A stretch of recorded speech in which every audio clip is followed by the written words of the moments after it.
Hello everyone, welcome to the last week of 4-week faculty training program on Google applications. In the previous weeks, we have covered topics like Google Docs, Google Sheets, Google Slides, and Google Sites, which can be effectively used to create your content online. Besides that, we also have covered sessions on Google Meet and Google Classroom. The content can be created and shared with the students online. But to place the content in a better organized manner, you can create your own wiki pages where you can upload this content. I'll describe a app called You Need a Wiki app through which you can create wiki pages. This app is audited by Google and acceptable by it. So now let's see something about what this app does. Using the You Need a Wiki app, you can create wiki pages by using content on Google Drive.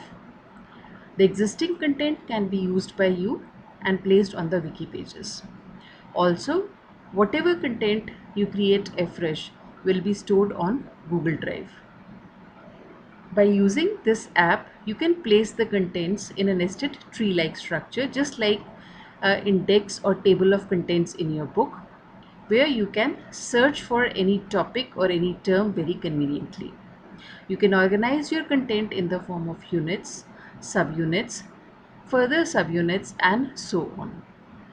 And the advantage is that after creating this content, you can share these wiki pages with your students. Just like you can share your normal docs, you can also share the wiki pages. Obviously, when we are sharing them with the students, we share them in a read-only mode, not in a editable mode. But in case you are collaborating with any of your co-workers, you can collaborate with them by sharing the wiki page with them using the edit option also. So now to start creating the wiki pages, I'll search for the website for You Need a Wiki. The very first link on this page search page shows me the link for You Need a Wiki. I click on it. Now I can create a wiki starting from here. But remember, to create a wiki, it will ask me to log in. Log in through a Gmail account. I would recommend you not to use your official email account or your email account with lots of personal information. So now I'm going to sign in. Even I'm going to use a non-official email account, an account that I've specifically created for creating e-content.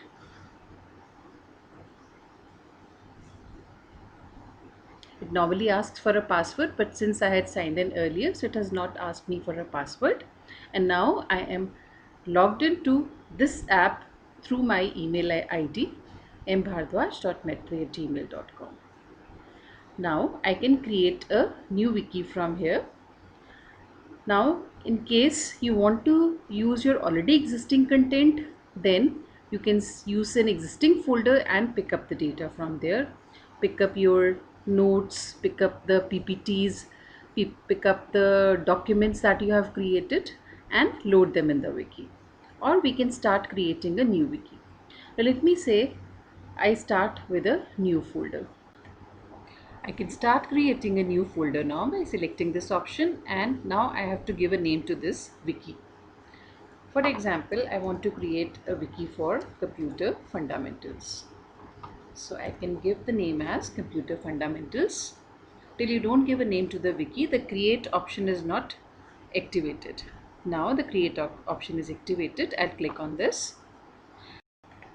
Once you have created the wiki, now you can invite other people so that you can share the wiki with them. Now you can share the wiki in two modes, as you can see. The first one is the first set of people can organize, add and edit contents to this wiki. That means these are your these are the teachers or collaborators who are going to share the wiki with you. And the second category can just read from the wiki. So you can give this option for students who can just access the wiki for reading purposes only, and they cannot make any changes to the wiki. Now after selecting can read only, I can specify a student who can read from this wiki, and I can give the address, I can type the email address of the person with whom you want to share it for reading purpose only. For example, one such person was my another email ID, and I can select this, or I can type in a new email ID over here with whom I want to share this wiki in read only mode. While creating the wiki also, you have an option to invite other people. So if you want to skip it in the beginning, you can always skip it. You can skip it by clicking here, and you can invite the persons whose email ID you have specified by clicking on invite.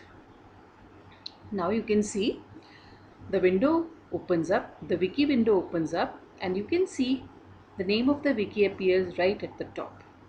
And now you can start creating your wiki by adding contents to it. When you're working with a wiki, the first thing that you should need to decide is how many units do you want to have in this wiki. Let me say I want to create a computer fundamentals wiki with 2 units. Name of the first unit is introduction and the second unit is operating systems.